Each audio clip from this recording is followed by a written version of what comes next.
wa kafa billahi syahida asyhadu an la ilaha illallah wahdahu la syarikalah wa asyhadu anna Muhammadan abduhu wa rasuluh alladzi la nabiyya ba'da ma ba'du.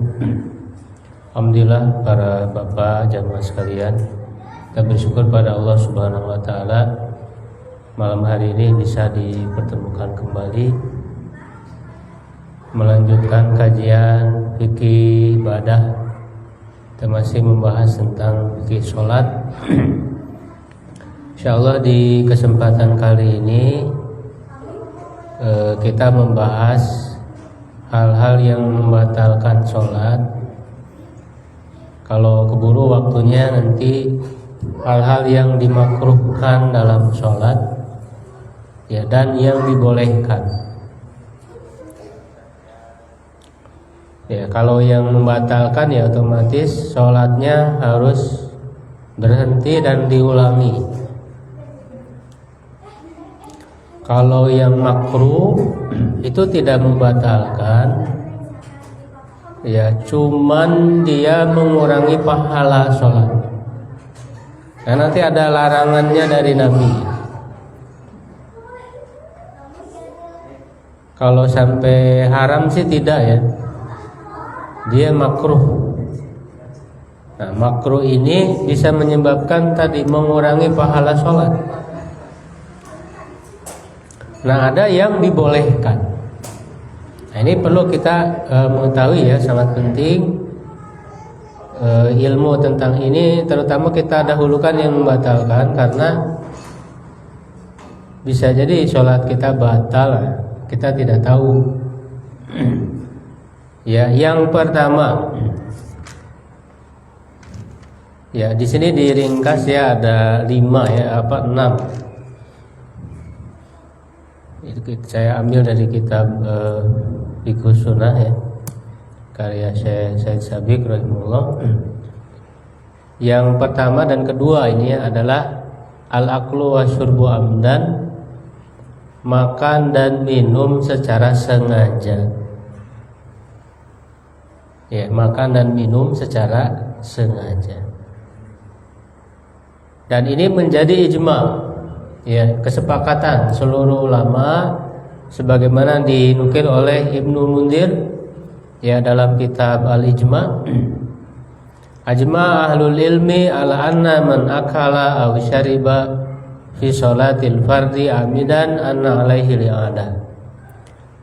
Para ulama telah ijma bahwa orang yang makan atau minum di dalam sholat fardu, dalam sholat wajib secara sengaja, maka dia harus mengulanginya. Begitu pula dalam sholat sunnah. Kalau itu tadi kutipan dari Ibnu Munzir ya.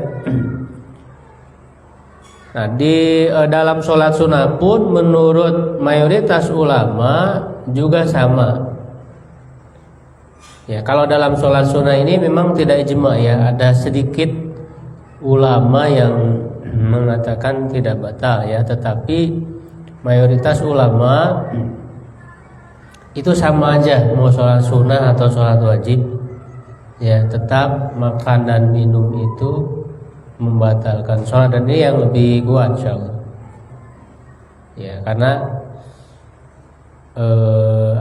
ya, bukan saatnya untuk makan minum ya dalam posisi sedang sholat itu ya. Mau seberapapun ya, mau seberapapun ukurannya ya, mau atau satu suapan misalnya ya, atau satu tegukan air ya, gitu, itu adalah termasuk makan dan minum. Maka dalam hal ini sama dengan yang membatalkan saum ya, puasa. Makan minum membatalkan saum, nah maka juga sama membatalkan sholat ya, membatalkan sholat ya, termasuk juga makanan yang sedikit ya, misalnya ada sisa ya, lalu kita telan ya, itu sama, ada sisa di bibir kita ya lalu kita telan, atau ya apa namanya, ada makanan atau minuman yang dari luar yang masuk ke dalam mulut. Ya beda kalau dia liur di dalam apa namanya, tenggorokan, ya. Itu kalau misalnya kita nelan ludah, tapi memang ludah yang ada di dalam, bukan dari luar, itu nggak masalah. Kadang kan orang ketelan ludah gitu ya, tapi memang yang ada di dalam, itu kan sama, tidak membatalkan sholat, tidak membatalkan saum juga. Kalau memang di dalam, kecuali kalau udah keluar, ya ditelan lagi, nah itu baru. Itu ya. Nah, adapun kalau orang lupa, ini ada perbedaan pendapat di kalangan ulama. Ada yang mengatakan batal atau ada yang mengatakan tidak. Kalau lupa, ya kalau lupa, tidak artinya tidak sengaja. Ya, tidak sengaja, ya lupa. Itu apakah membatalkan ya ataukah tidak? Ya, tapi apa namanya, insya Allah yang lebih kuat, dan ini merupakan kehati-hatian ya, itu tetap membatalkan ya, kalaupun lupa ya tetap membatalkan. Apalagi misalnya banyak ya, lupa tapi banyak ya, makan minum ya. Jadi itu yang pertama ya, insya Allah sudah jelas. Nah, kemudian yang kedua, al-kalamu amdan ya fi ghairi maslahatis shalah. Berbicara secara sengaja ya selain dalam kemaslahatan sholat. Artinya tidak ada kaitannya dengan sholat. Ya, makanya kan sudah ada bacaan, sudah ada zikir ya, takbir di dalam sholat itu. Kalau kita mengucapkan kata-kata yang lain di luar dari bacaan sholat, itu membatalkan sholat. Jadi kalau orang sholat sambil ngobrol ya anak-anak, itu batal sholatnya, harus diulang lagi. Ya, masih ada yang suka ngobrol sholatnya?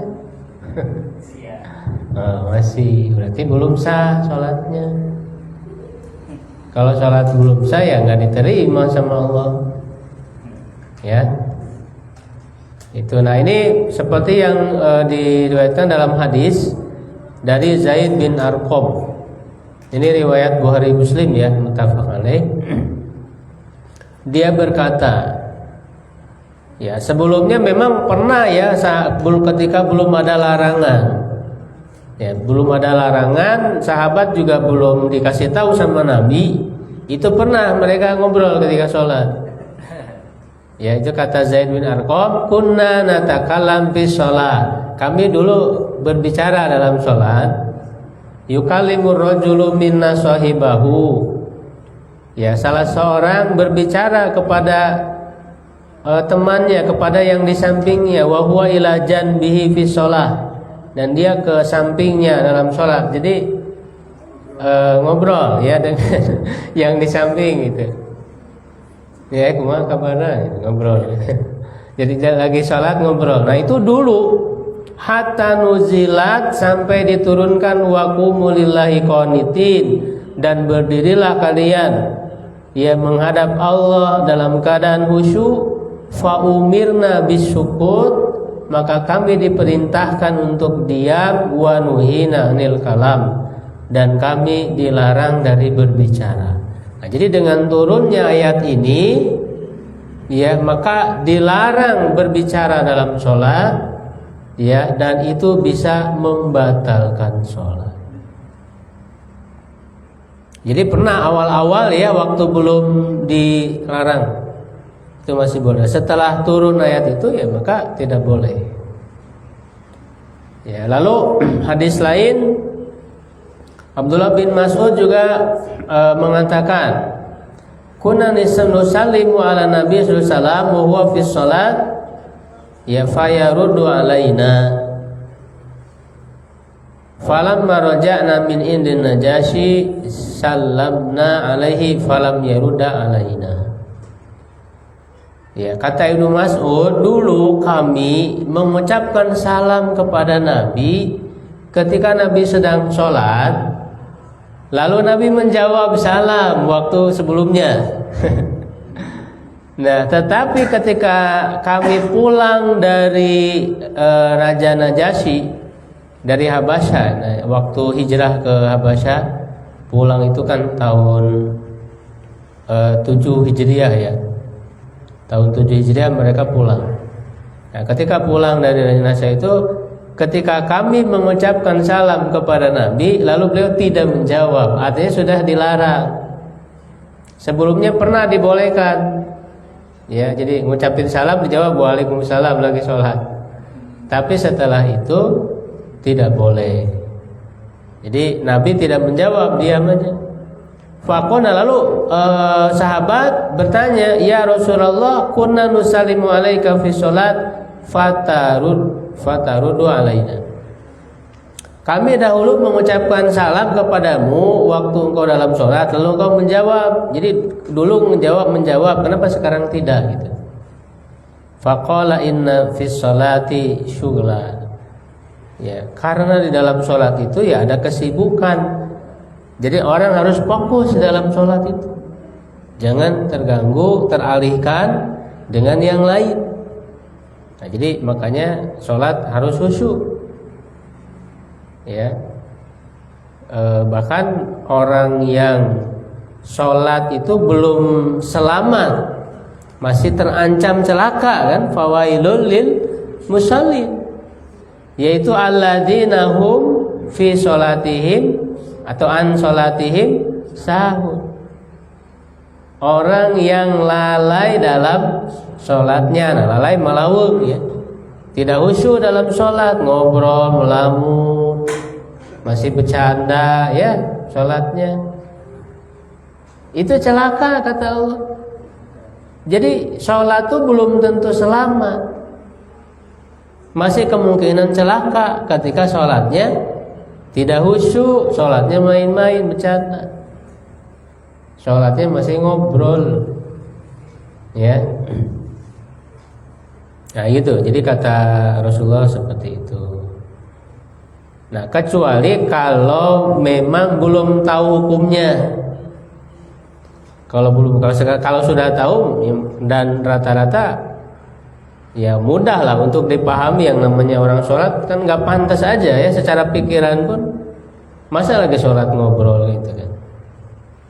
Ya kan, pasti mudah dipahami orang ya bahwa sholat tuh nggak boleh ngobrol. Tapi kalau ada orang yang memang nggak tahu sama sekali, misalnya dia baru masuk Islam, kan bisa aja mu'alaf ya. Jadi dia belum tahu, sebelumnya itu bukan orang Islam, lalu baru ya pertama melaksanakan sholat, belum tahu hukumnya, dia ngobrol gitu ya. Ya mungkin dia nanya-nanya, gimana nih sholatnya, baca apa gitu. Ngobrol ketika sholat. Nah, kalau memang belum tahu, maka sholatnya tetap sah. Ya, kalau belum tahu sama sekali. Ya, apalagi yang baru belajar. Kalau yang sudah tahu mah boleh. Seperti misalnya pernah dilakukan oleh Muawiyah bin Hakam As-Sulami. Nah, ini ada kisahnya ya. Kata Muawiyah ya bin Hakam As-Sulami, ini dalam hadis yang sahih ya. Bainama ana usolli ma Rasulullah sallallahu, ketika saya sedang sholat bersama Rasulullah sallallahu, id atasa rajulun minal qaum, tiba-tiba ada seseorang ya dari jamaah itu yang bersin atau ya bersin, ada salah seorang yang bersin.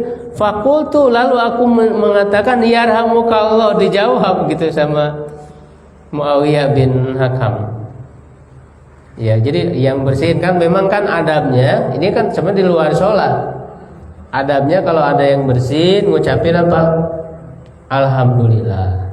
Lalu yang mendengar mendoakan yarhamukallah, lalu menjawab lagi yang bersin itu, yahdikumullah wa yuslih balakum. Suka dibaca nggak doa ini?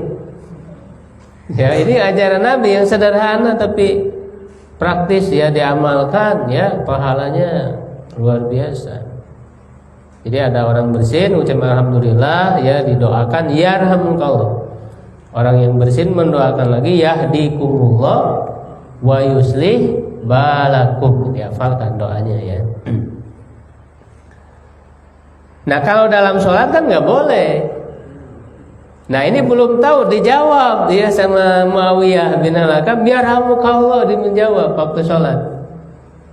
Faromanil qaumu bi absarihim. Ya, lalu orang-orang yang sholat itu pada ngeliatin.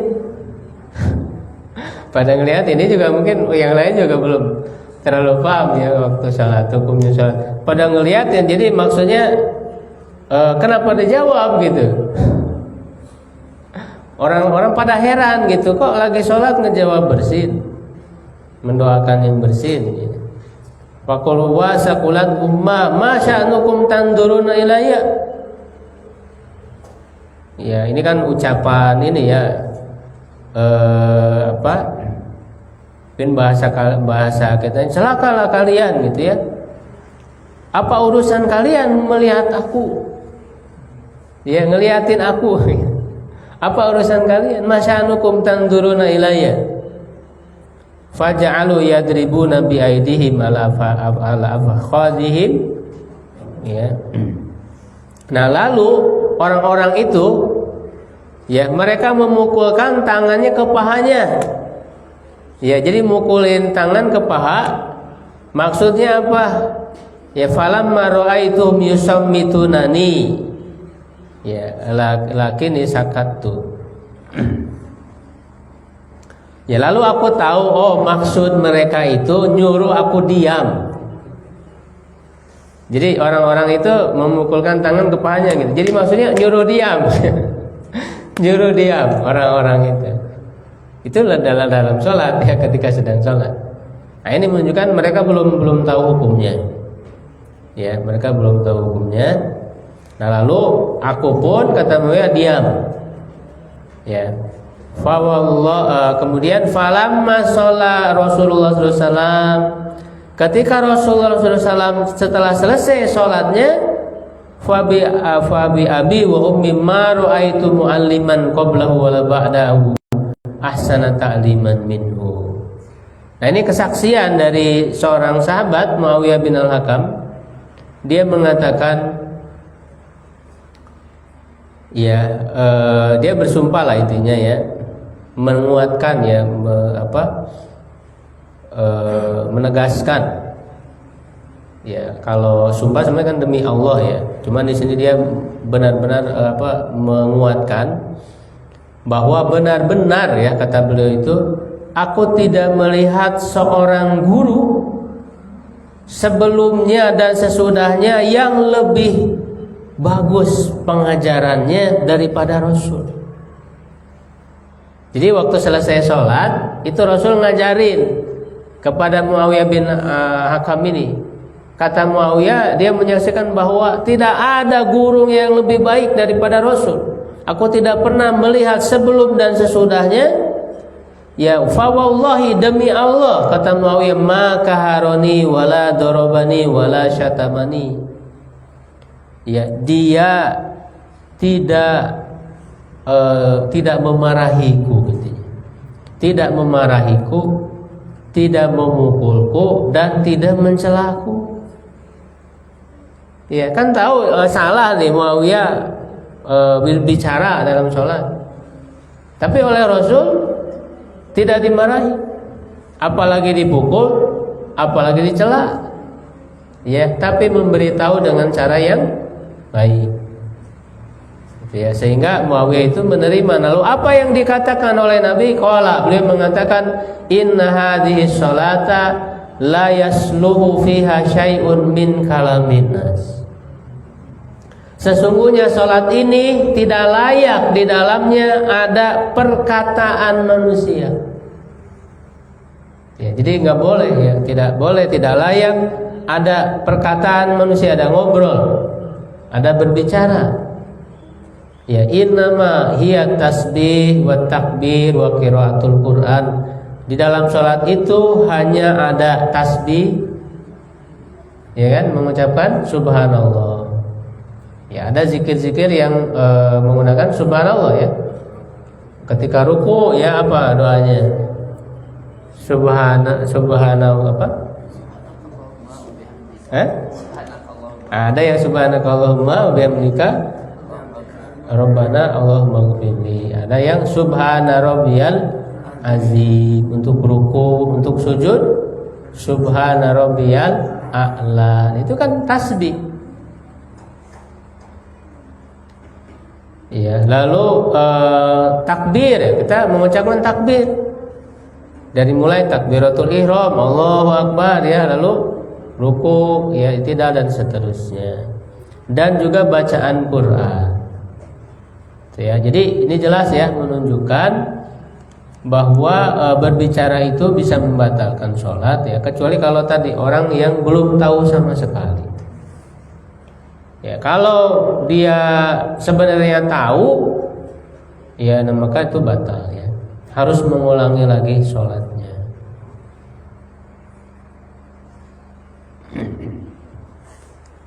Nah, yang namanya tentu dengan sengaja ya, kecuali kalau tidak sengaja.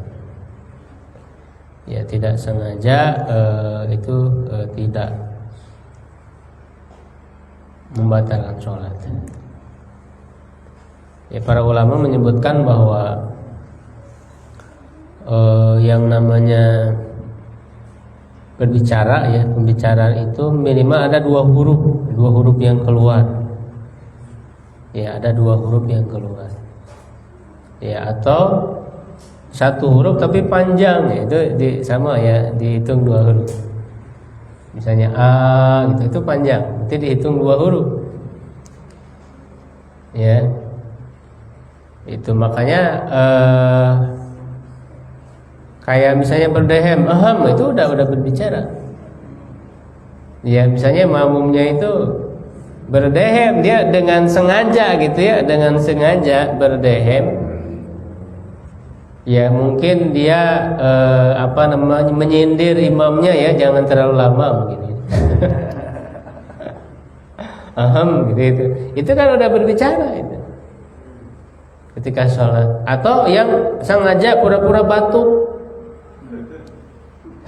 Ada ya, gitu, pura-pura batuk, padahal nggak batuk, sengaja batuk. Ya.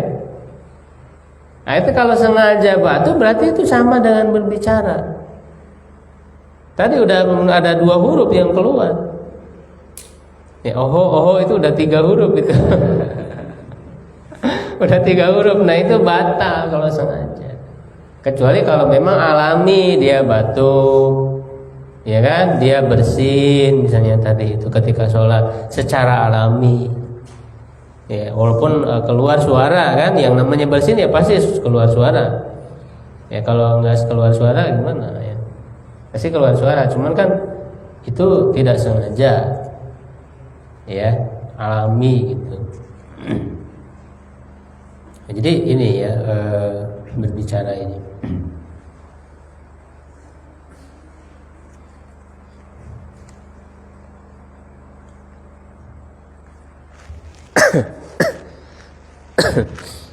Ada ulama yang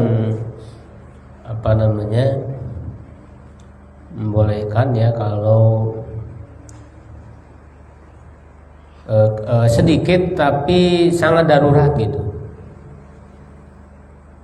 Ya, sangat darurat, ada hal bahaya misalnya. Ya, dalam sholat itu. Ya, misalnya bahkan kan nanti dengan gerakan sekalipun ya ada aktivitas ya, misalnya ada ular ya, itu kan berbahaya. Nah, orang yang sholat boleh untuk mengusir dulu ya, untuk mengusir ular itu, bahkan termasuk dengan ucapan dari misalnya khusus misalnya gitu ya, dengan ucapan Ya, nah dalam kondisi darurat itu dibolehkan. Itu tidak membatalkan sholat. Ya, kalau memang mendesak, gitu ya, sangat mendesak, nah, itu diperbolehkan, tidak membatalkannya. Nah, kemudian yang keempat, ya, yaitu banyak bergerak, ya, yang secara sengaja. Nah, tentu pergerakannya itu tidak ada kebutuhan, ya, tidak mendesak dan juga tidak ada kebutuhan. Ya, dia melakukan aktivitas-aktivitas di luar gerakan sholat.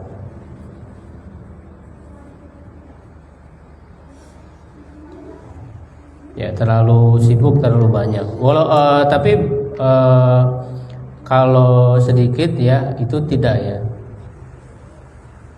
Kalau sedikit, apalagi kalau ada kebutuhan, ya, dibutuhkan, ya, apalagi misalnya mendesak, nah itu boleh walaupun banyak pergerakannya.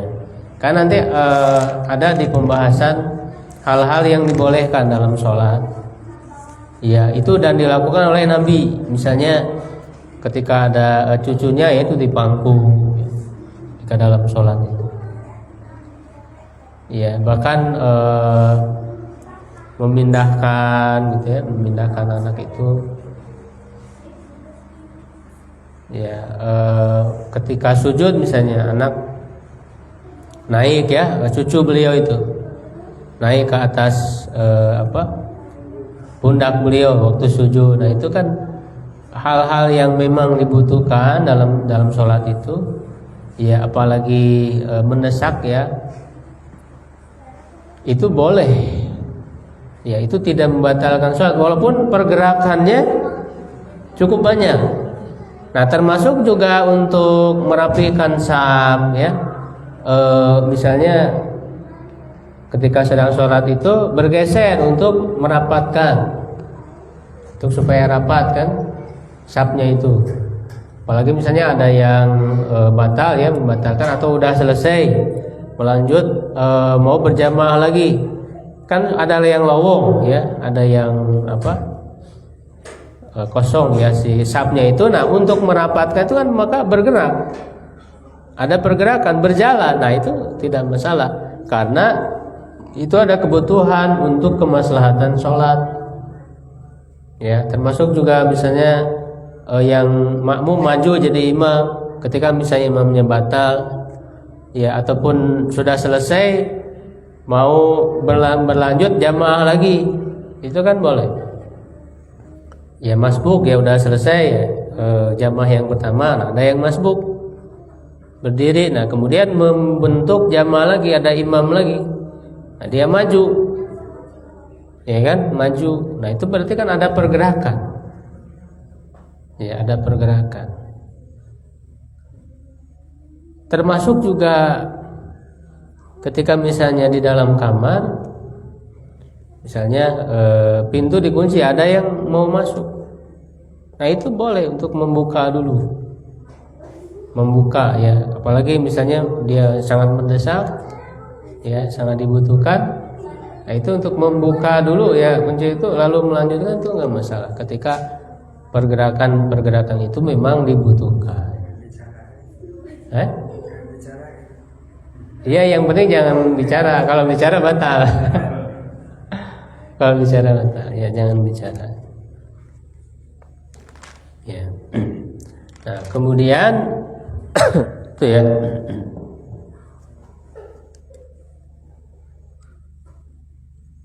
yang kelima, ya, meninggalkan suatu rukun atau syarat secara sengaja, ya, dan tanpa uzur. Jadi kalau ada rukun yang ditinggalkan, ya, dalam sholat, ya, maka tidak sah sholat tersebut. Atau minimal kalau dalam rakaat, ya, berarti rakaat itu tidak dianggap, ya. Atau misalnya sudah selesai tapi ada rukun yang tertinggal, ya, maka tidak sah sholatnya, harus mengulang lagi. Ada rukun yang ditinggalkan seperti yang sudah kita bahas, ya, hal-hal yang wajib, yang rukun, ya, seperti Al-Fatihah, ya, ruku, itidal, sujud, gitu, ya. Duduk di antara dua sujud itu semuanya rukun. Ada yang ditinggalkan, nah berarti tidak sah sholatnya, harus diulangi lagi. Ya, atau ada syarat yang ditinggalkan, tidak wudu misalnya, itu kan syarat. Termasuk juga tidak menghadap kiblat. Ya, tidak menghadap kiblat. Ya, maka tidak sah sholat, karena itu syarat sah sholat itu adalah menghadap kiblat. Ya, maka tidak sah sholatnya. Ya, walaupun misalnya dia baru tahu setelah selesai sholat, tadi salah kiblatnya, ulang lagi. Ya, karena tidak menghadap kiblat. Ya, atau misalnya di pertengahan dia bergeser. Ya, apalagi dengan sengaja gitu. Ya, menghadap kiblat lalu bergeser jadi ke arah mana gitu. Nah, itu juga membatalkan. Nah, termasuk juga termasuk syarat sholat kan menutup aurat. Nah, ketika dalam sholat sengaja dibuka aurat, batal. Lagi sholat sengaja dibuka auratnya gitu. Ya, batal sholat. Berarti kan meninggalkan syarat. Kecuali kalau tidak sengaja dan sedikit lalu tertutup lagi gitu. Tidak sengaja. Ya kan? Tidak sengaja kebuka, ya, lalu tidak lama ya tertutup lagi, itu tidak mengapa. Tidak batal. Tapi kalau misalnya lama ya itu bisa membatalkan. Ya. Nah, kemudian juga selain wudu kan tadi toharoh itu najis. Kalau secara sengaja orang misalnya mengambil najis gitu ya dalam sholat, ya ketika sholat ngambil najis gitu sengaja gitu ya, nah itu batal. Nah, kecuali kalau tidak sengaja dan tidak tahu. Nah, ini agak keringanan kalau dalam masalah najis. Ya, jadi kalau tidak tahu misalnya ada najis, ya setahunya itu baru setelah selesai sholat, maka tidak batal sholat. Nah, beda dengan wudu. Kalau wudu mah walaupun nggak tahu gitu ya, walaupun lupa, nah baru ingat setelah selesai sholat, baru ingat belum wudu, nah dia tetap nggak sah sholatnya. Kalau wudu itu nggak bisa, harus diulang lagi karena belum wudu. Nah, kalau najis mah selama memang nggak sengaja ya, tidak tahu ada najis yang nempel, baru tahu setelah sholat, ya maka itu tidak membatalkan. Nah, seperti kan ada hadisnya ya, pernah disampaikan waktu Rasul sedang sujud, itu kan dulu karena tidak seperti sekarang ya sholat di lantai gitu. Kalau dulu kan sholat itu pakai sendal Rasul itu dan para sahabat. Nah, waktu sujud Rasul itu melemparkan sendal dan sahabat ikut-ikutan. Ya, karena kan Rasul itu selalu ya diikuti oleh sahabat dalam hal apapun. Ngelempar sendal diikutin sahabat. Setelah selesai sholat, kenapa kalian ikut-ikutan ngelempar sendal? Jadi sahabat itu sangat mengikuti Nabi. Kata Rasul, aku itu melemparkan sendal karena diberitahu oleh malaikat Jibril bahwa di sendalku itu ada najis. Lalu dilemparkan. Ya, karena kan Rasul tidak tahu sebelumnya, lalu dikasih tahu oleh malaikat Jibril. Setelah tahu baru dilempar. Nah, tapi Rasul tidak mengulangi lagi sholatnya. Nah, menunjukkan tetap sah kalau ada najis yang tidak tahu, tidak sengaja. Nah, kalau wudu mah nggak ada, dia harus mengulang lagi. Ya, nah itu. Jadi meninggalkan rukun ataupun syarat ya. Nah, seperti yang Rasul katakan kepada seorang Arab gunung, ya yang belum benar sholatnya, ya itu kan dilihat oleh Rasul sedang sholat. Ya, tapi setelah selesai sholat, Rasul mengatakan irji fasali fa innaka lam tusalli. Ulang lagi, sholat lagi. Ya sungguhnya kamu belum sholat. Berarti di situ ada rukun yang belum dilakukan. Belum benar, belum memenuhi sahnya sholat. Maka suruh diulang lagi. Ya.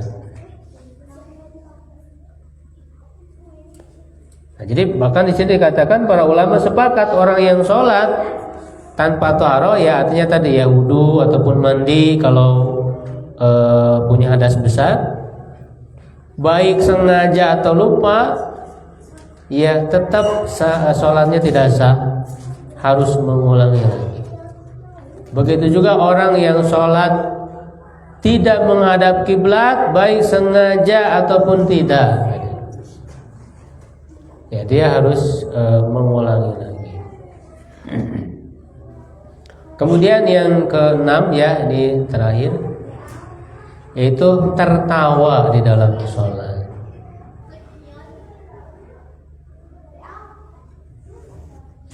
Ya, Ibnu Munzir mengatakan ya ijma ya batalnya sholat orang yang tertawa. Nah, tertawa di sini dijelaskan ya oleh Imam An-Nawawi. Ya, maksudnya adalah yang sampai mengeluarkan suara minimal tadi 2 huruf. Ya, orang tertawa sampai mengeluarkan suara kan minimal bahkan lebih 2 huruf kan. Ya. Nah, kalau hanya tersenyum sedikit saja itu tidak masalah. Ya, tersenyum sedikit, tidak banyak ya, tidak sampai tertawa. Ya, maka itu tidak membatalkan. Ya. Nah, masih ada waktu ya, jadi. Ya. Mau tanya jawab aja. Tanya jawab ya. Silakan.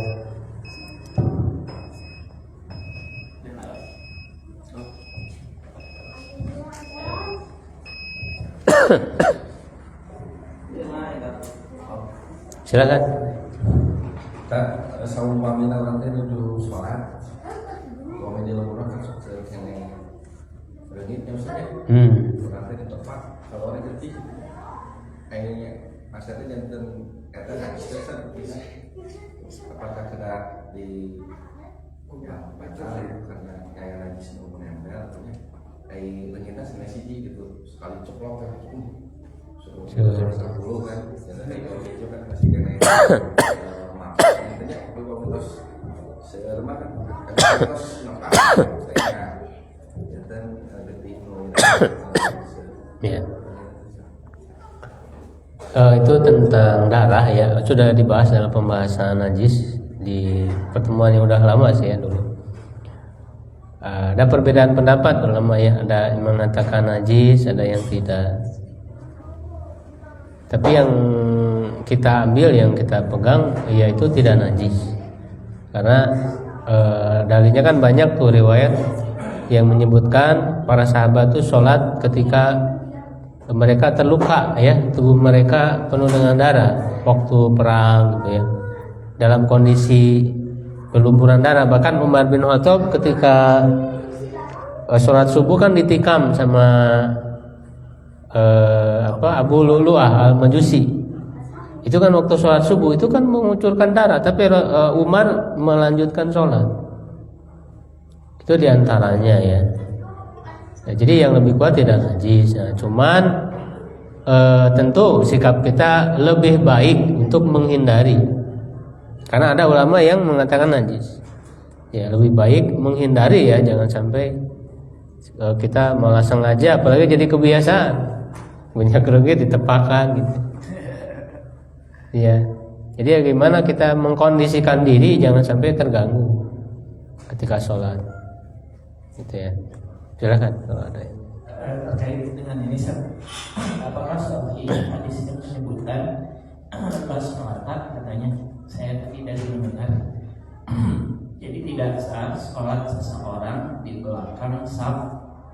Dia sholatnya sendiri di belakang saf. Apakah betul itu tidak sah sholatnya? Kemudian kalau kita menjadi orang yang di dalam saf itu, apakah lebih baik kita mundur menemani yang di belakang sendiri itu dengan konsekuensi si safnya jadi ada yang kosong gitu, karena yang kanan kirinya dia nggak mau merapat gitu. Nah, apakah sahih hadisnya, dan kalau menemukan kasus seperti itu harus seperti apa? Ya. Memang ada ya yang menyebutkan itu perbedaan pendapat lah. Jadi kalau sholat khususnya ini sholat berjamaah kan, sholat berjamaah lalu ada seorang makmum ya di belakang sendiri gitu, tidak bersatu dalam saf, dia sendiri. Nah, ada yang mengatakan tidak sah sholatnya.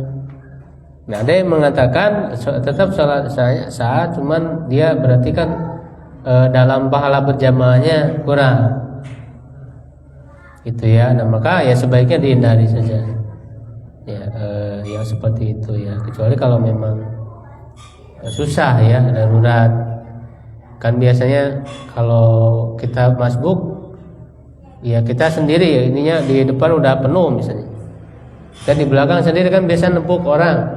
Tapi orangnya nggak paham, nggak ke belakang.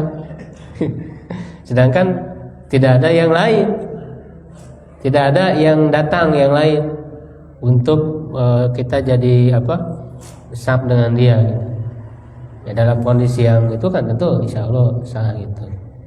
Tidak, karena kan itu jadi malah menyulitkan gitu ya. Masa tidak menjadi tidak sah gara-gara itu kan. Gitu ya. Nah kemudian tadi ya merapatkan saf itu merupakan kesempurnaan kan, minta mami sholat ya. Maksudnya kesempurnaan sholat berjamaah. Tapi bukan berarti kalau misalnya renggang kemudian jadi batal, kan tidak. Yang namanya tamam itu kesempurnaan, artinya kesempurnaan pahalanya. Ya bukan memang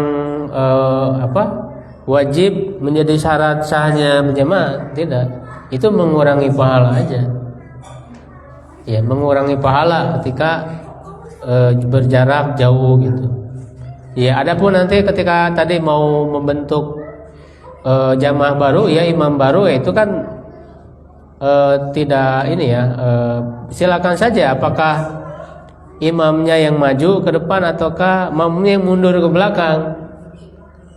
Ya itu teknis itu bisa ya, dua-duanya dengan melihat mana yang efektif. Ya, kalau misalnya di belakangnya sudah tembok kan nggak bisa mundur. Berarti imam yang harus maju gitu kan. Ya, nah ketika renggang itu ya sebaiknya makmum merapatkan. Ya, makmum merapatkan gitu. Nah, kadang-kadang kan masih, dan memang ada perbedaan pendapat apakah masbuk itu berjamaah lagi atau tidak, sehingga tidak kompak. Ada yang berjamaah, ada yang tidak, sendiri-sendiri gitu. Jadi nyampur kan di dalam barisan itu. Berarti kan bisa jadi yang memang dia ikut berjamaah terhalangi oleh yang memang sholat sendiri gitu.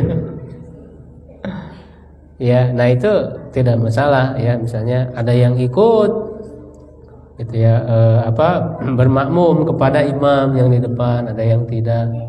Ya itu silakan aja ya. Cuman tadi ya sebaiknya memang jamaah lebih bagus daripada sendiri-sendiri. Jadi yang kalau kita dalam posisi saf di belakang ada yang sendiri, berarti lebih bagus kita nemenin ke belakang mundur atau biarkan saja gitu si orang yang sendiri. Ya lebih baik mundur ke belakang untuk menemani dia dalam saf. Nah, bagi orang yang paham, orang yang ngerti gitu. Ya. Makanya kalau ditepuk itu ya paham gitu, berarti mundur ke belakang. Cuma ditepuk-tepuknya diam aja gitu. Ya makanya itu pentingnya paham fikih sholat itu kan begitu. Supaya ada pengertian gitu satu sama lain di antara jamaah itu. Jangan nanti salah paham. Disangkanya ngajak ribut gitu. Ditepuk-tepuk itu kan. Iya, silakan kalau masih ada.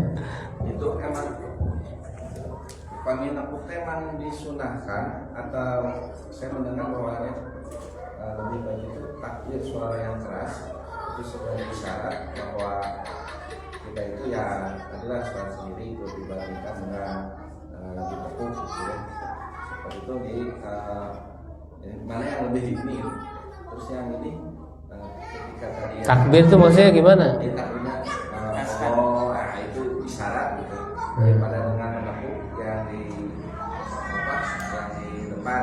Jadi ketika takbir itu suara itu dikeraskan itu sebagai isyarat bagi yang ini ya yang di depannya gitu. Itu seperti itu. Terus yang itu yang membatal itu kan yang tadi berbicara yang hal maupun yang kedua itu seperti berbicara. Kalau yang alhamdulillah itu seperti apa? Karena bersitu ya biasa kan ya itu alhamdulillah. Kadang kalau baik itu bilang astagfirullah gitu. Kalau nggak kita nggak lagi konsen lagi tadi malawinnya lagi nggak usut kadang bilang alhamdulillah minasyaitonirrajim gitu. Itu kan seperti apa refleks yang sering kita lakukan itu baik di luar sholat maupun di dalam sholat. Itu jadi apakah itu masih belum tidak masuk kategori kalam itu kalau yang tadi yang haram ya tadi yang membatalkan itu nanti ada penjelasannya itu di pembahasan yang dibolehkan. Jadi ada ulama yang mengatakan memang ada hadisnya dan secara spesifik itu hanya mengucapkan alhamdulillah saja waktu bersin. Adapun yang lainnya saya tidak mengetahui. Ya ada hadisnya ya. Kalau yang jelas ada hadisnya itu ketika bersin orangnya ya, orang yang bersin itu bukan yang menjawab, yang menjawab nggak boleh. Yang bersin dia mengucapkan alhamdulillah. Nah itu ada hadisnya yang membolehkan. Cuma sebenarnya itu ada redaksi hadis yang sama, cuman yang di Sahih Bukhari itu tidak disebut bersin. Yang di Sahih Bukhari itu disebutnya itu waktu i'tidal. Waktu Rasul ya imam mengucapkan sami Allahu liman hamidah, lalu dia mengucapkan alhamdulillahilladzi alhamdulillahi hamdan katsiran thayyiban mubarakan fi. Itu kan menjadi salah satu doa waktu i'tidal. Ya kan, menjadi salah satu doa waktu i'tidal. Nah, di Sahih Bukhari itu enggak disebut bersin. Tapi di riwayat lain disebut bersih. Nah makanya sebetulnya ini tidak disepakati juga sebetulnya ya. Ada ulama yang membolehkan ketika bersin mengucapkan alhamdulillah. Ya ada kalau tidak saya ada ya ulama yang tetap tidak bolehkan karena kan di luar dari sholat. Ya sama seperti hanya tadi mendoakan yang bersin ya orang yang bersinnya pun gitu. Nah, jadi itu ada ikhtilaf, ada perbedaan pendapat. Ya, nah, ya sebaiknya menghindari saja gitu hal-hal yang tadi spontanitas. Karena kan di dalam sholat kita terikat dengan bacaan-bacaan dalam sholat. Ya, jadinya kan jadi nggak fokus. Ya, gitu. Tiba-tiba astagfirullah, tiba-tiba itu gitu kan. Jadi makanya itu jadi mengurangi kehusuan. Ya, jadi fokus pada apa yang sedang kita jalani dalam sholat. Ya, dan jangan teralihkan kepada hal-hal yang lain. Ya, baik mungkin cukup dulu ya itu tentang hal yang benar membatalkan dan sebetulnya nanti masih panjang hal-hal yang makruh ya dan juga yang dibolehkan. Insyaallah di pertemuan yang akan datang. Assalamualaikum warahmatullahi wabarakatuh.